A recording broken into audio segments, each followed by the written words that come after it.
This area is for serious buyers only, not for people taking selfies. Sir, I am a serious buyer. I asked about the engine specs. I know your type. The Honda lot is down the street. I'm standing right here, not moving. The sound of the showroom door slamming shut was supposed to be the end of it. To Rick the Shark Reynolds, the sales manager at Prestige Luxury Imports, this was just another Tuesday. He had spotted a man in a hoodie and sneakers walking toward the flagship supercar on the floor, made a snap judgment based on appearance and bias, and ejected him. He thought he was protecting his inventory. He thought he was being a good gatekeeper. What Rick didn't know was that the man he had just insulted was Julian Vance, a 34-year-old tech entrepreneur who had just sold his cybersecurity firm for 9 figures. Julian wasn't looking for a selfie. He was looking for a reward for 10 years of 80-hour work weeks. He had a cashier's check in his pocket for the full amount, and he had a recording device running on his phone. That interaction would spark a federal investigation, cost the dealership its franchise license, and become a textbook case study in the high cost of racial profiling. But before we get into the details of the lawsuit and the stunning settlement, I want to know where you are watching from. Drop your city in the comments below. And if you believe that money is the only color that should matter in business, hit that subscribe button. Stories like this expose the reality that for some people, success isn't enough to buy respect. Julian Vance had grown up understanding that he had to work twice as hard to get half as far. It was a lesson his father, a warehouse foreman, had drilled into him. Julian took that lesson to heart. He learned to code at 12, started his first business at 19, and by 30, he was one of the most respected names in data encryption. But Julian was also a man who preferred comfort over flash. On that Saturday morning, he was wearing a $400 designer hoodie and rare sneakers that cost more than most suits, but to the untrained eye, or the prejudiced eye, he looked like a kid. He had been researching the GT Black Series for months. He knew the specs, the history, and the price. He walked into Prestige Luxury Imports ready to buy. He didn't want financing. He didn't want a payment plan. He wanted to drive it off the lot. The showroom was pristine, smelling of leather and tire shine. Julian walked past the front desk, where the receptionist was on the phone and didn't look up. He headed straight for the centerpiece of the room, a matte black supercar roped off with velvet stanchions. Rick Reynolds saw him immediately. Rick was 50, slicked back hair, cheap suit, expensive watch. He had been selling cars for 25 years and prided himself on his ability to qualify a customer in 3 seconds. He looked at Julian and saw zero commission. He saw a waste of time. He saw someone who didn't belong. Rick walked over, not with a smile, but with a strut. He didn't offer a hand. He crossed his arms. "Can I help you find the exit?" Rick asked. The tone was dripping with condescension. Julian looked up from the spec sheet on the stand. "Actually, I'm interested in this one. I had a question about the active aerodynamics package." Rick scoffed, a literal scoff. "The active aero? Buddy, you don't need to worry about the aero. You need to worry about the credit check. And frankly, I'm not running one on you because I don't want to hurt your score." Julian straightened up. He was calm. He was always calm. In the boardroom, they called him the iceberg because he never cracked under pressure. "My credit is fine," Julian said evenly. "I'm not asking for financing. I'm asking to see the interior." "Interior is for buyers," Rick said, stepping closer, invading Julian's space. "This car is locked. It stays locked." Julian looked Rick in the eye. "How do you expect to sell a car if you won't let the customer sit in it?" "I sell cars to people who can afford them," Rick spat. "I don't sell to dreamers. Look, I'm busy. I have real clients coming in. You need to move along." This was the moment. The pivot point where things could have gone 2 ways. Julian could have left. He could have taken his business elsewhere. But something about Rick's arrogance, the casual way he dismissed a human being, triggered something in Julian. It wasn't anger. It was resolve. Julian pulled his phone out. "What is your name?" he asked. "My name is the guy telling you to leave," Rick said. "And put that phone away. You can't record in here, private property." It's a public showroom, Julian corrected. I'm documenting this interaction. I'm a customer, attempting to make a purchase, and you are refusing service. I want to know why. Rick laughed. It was a cruel, dismissive sound. I'm refusing service because you're loitering. You're trespassing. Now, are you going to walk out, or do I have to call the police to drag you out? Julian didn't flinch. Call them. Rick blinked. He wasn't used to people calling his bluff. Usually, the threat of police was enough to send people scurrying, but Julian stood his ground, leaning casually against a pillar, phone steady. Rick's face turned red. He marched to the desk and grabbed the landline. He dialed 911. I need a unit at Prestige Imports, Rick said loudly, making sure Julian could hear.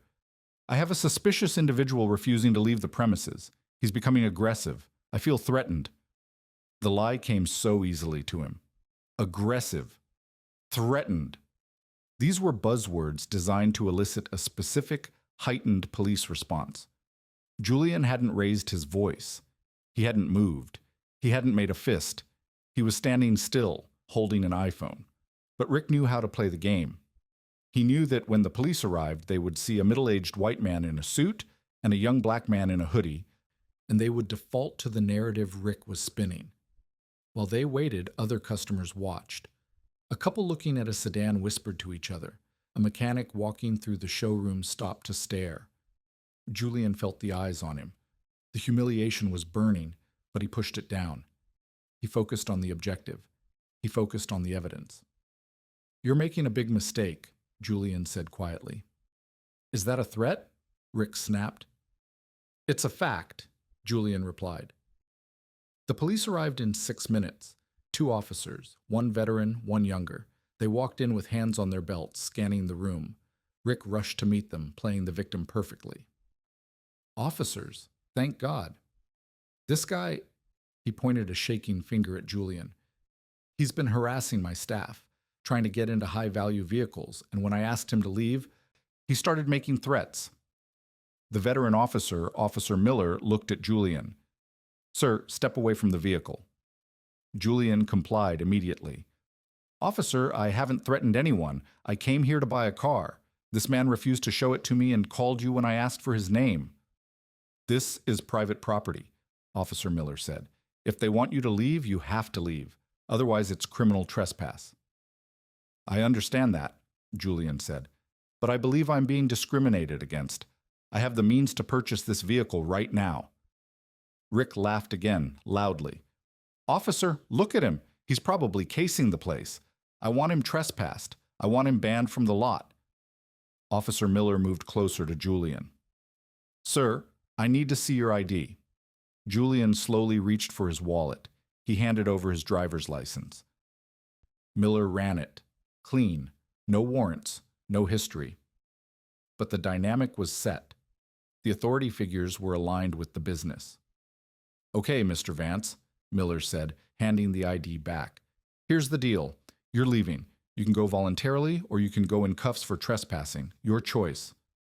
Julian looked at the car one last time. He looked at Rick, who was smirking. I'll leave, Julian said, but I want a report filed. I want it documented that I was removed. We'll note it, Miller said dismissively. Julian walked out. He didn't shout. He didn't cause a scene. He got into his car, a modest SUV he used for daily driving, and drove away. Rick watched him go, high-fiving the receptionist. That's how you handle the riffraff, he bragged. He thought he had won. He thought the story ended there. He was wrong. Julian didn't go home. He went to his lawyer's office, and then he went to the bank. The next morning, Julian returned to the dealership, but this time he didn't come alone. He came with his attorney, David Ross, a shark in a 3-piece suit, and he didn't park in the lot. He parked across the street. Julian stayed in the car while David walked in. David asked to speak to the general manager, not Rick.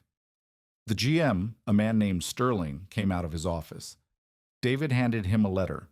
It was a notice of intent to sue for violation of the Civil Rights Act, specifically Section 1981, which guarantees all persons the same right to make and enforce contracts as is enjoyed by white citizens. "This is ridiculous," Sterling said, reading the letter. "Your client was trespassing." "My client was profiling," David corrected. "And we have the audio." David played the recording from Julian's phone. The showroom went silent. They heard Rick's voice. "I don't sell to dreamers. I know your type. I'm not running a check on you." It was ugly. It was undeniable.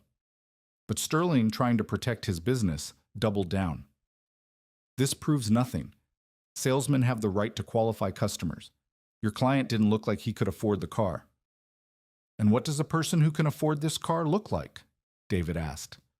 Sterling didn't answer. He knew he had stepped into a trap. "My client is Julian Vance," David said, "founder of Vance Security. He sold his company last month for $400 million. He came here with a cashier's check for $280,000. David placed a photocopy of the check on the desk. Sterling stared at it. The blood drained from his face. He looked at the check. He looked at the letter. He looked at Rick, who was standing nearby, suddenly looking very pale. "We are willing to settle this quietly," David said. "My client wants a public apology, the termination of the employee who profiled him, and the right to purchase the vehicle at the sticker price immediately." Sterling hesitated. He was thinking about his margins. He was thinking about his ego. "We don't negotiate with threats," Sterling said. "Get out." It was the second fatal mistake. They had a chance to fix it, and they chose arrogance again. Julian and David left, and then they went nuclear. Julian posted the video. He didn't just post the audio. He posted the video of the police encounter, the smirk on Rick's face, the dismissal. He captioned it. "Tried to buy a car yesterday. Was told I didn't look like a buyer. This is what racism in 2024 looks like." Julian had 50,000 followers on Twitter, but his tech friends had millions. The video was retweeted by Silicon Valley heavyweights, then by NBA players, then by civil rights activists. By noon, it had 2 million views. By 5 p.m., it had 10 million. The internet did what the internet does best. They found Rick's LinkedIn. They found the dealership's Yelp page. They found the GM's email. The dealership's Google rating dropped from 4.8 stars to 1.2 stars in 6 hours. Thousands of one-star reviews flooded in. Racists. Don't shop here. Only sell to people they like. The phone lines at the dealership were jammed with prank calls and angry citizens, but the real damage was happening at the corporate level. The manufacturer, a German luxury giant, saw the video. They saw their brand, a brand that spent millions on diversity and inclusion marketing, being represented by a guy named Rick telling a black millionaire he couldn't afford the air in the tires. They were furious. They sent a cease and desist letter to the dealership regarding the use of their branding. They opened an immediate franchise review. Meanwhile, the legal case was gaining momentum. Julian's lawsuit wasn't just about feelings, it was about data. His legal team brought in statistical experts. They cited the National Fair Housing Alliance's 2018 investigation, which found that 62.5% of the time, non-white testers who were more qualified than their white counterparts received more costly pricing options. They brought up data from the National Consumer Law Center showing that African Americans were charged higher markups on auto loans than white borrowers with the same credit scores. They were building a case that this wasn't just one bad apple. It was a systemic rot in how the dealership assessed value. Do you think Julian should have settled, or was he right to take it all the way? Type settle or fight in the comments. I read every single one. The pressure on the dealership was becoming unbearable.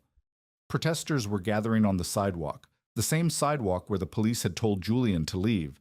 They held signs that read, "Black money spend same," and "Fire Rick." Local news vans were parked where the customers used to park. Sales dropped to zero. Nobody wanted to be seen buying a car from the racist dealership. Sterling, the GM, tried to save the ship. He fired Rick publicly. He issued a statement saying, "The actions of this former employee do not reflect our values." But the internet wasn't buying it. They pointed out that Sterling himself had kicked the lawyer out. They pointed out that the culture allowed Rick to act that way for years. Rick, for his part, went on a local radio show to defend himself. It was a disaster. He claimed he was the victim of cancel culture. He said, "I was just doing my job. How was I supposed to know he was rich? He was wearing a hoodie." The host paused and asked, "So you admit you judge people by their clothes?" Rick stammered. He had just confessed to profiling on live radio. The clip went viral, adding fuel to the fire. Julian's legal team added the radio interview to their evidence pile. The trial date was set, but the dealership's insurance company had seen enough. They told Sterling that if he went to trial, he would lose, and the punitive damages could bankrupt the business. They forced a settlement negotiation. This time, Julian wasn't interested in just an apology. He wanted to hurt them where it mattered, the wallet. The negotiation took 3 days. The dealership's lawyers tried to lowball. They offered $50,000. Julian's team laughed. They offered $200,000. Julian's team started packing their briefcases. The final number was confidential, but sources close to the case leaked that it was in the neighborhood of $1.5 million, plus legal fees, plus a mandatory donation to a nonprofit that helps minority entrepreneurs. But the money wasn't the biggest loss for the dealership. 2 weeks after the settlement, the manufacturer made their decision. They revoked the dealership's franchise license. They cited conduct damaging to the brand reputation. Prestige Luxury Imports lost the right to sell the cars that made them prestigious. They were left with a lot full of inventory they couldn't move as certified, and a sign out front that had to be taken down. Sterling was out of a job. Rick was unhireable in the industry. The dealership eventually closed its doors, sold to a new ownership group that gutted the staff, and started over with a new name. As for the car, the matte black GT Black Series, Julian didn't buy it from them. He didn't want it anymore. It felt tainted. Instead, he went to a competitor 2 towns over. He walked in wearing the same hoodie. The salesman there, a young guy who had seen the news, recognized him immediately. Or maybe he just had better training. He walked up, shook Julian's hand, and asked, "Mr. Vance, would you like to take it for a spin?" Julian bought the car that day. He drove it to the empty lot of the old dealership, parked it out front, and took a picture. He posted it with the caption, "Access denied. I'll build my own door." Julian used the settlement money to start a venture capital fund specifically for underrepresented founders. He called it the Open Door Fund. He wanted to ensure that the next generation of geniuses wouldn't be judged by their hoodies, but by their code.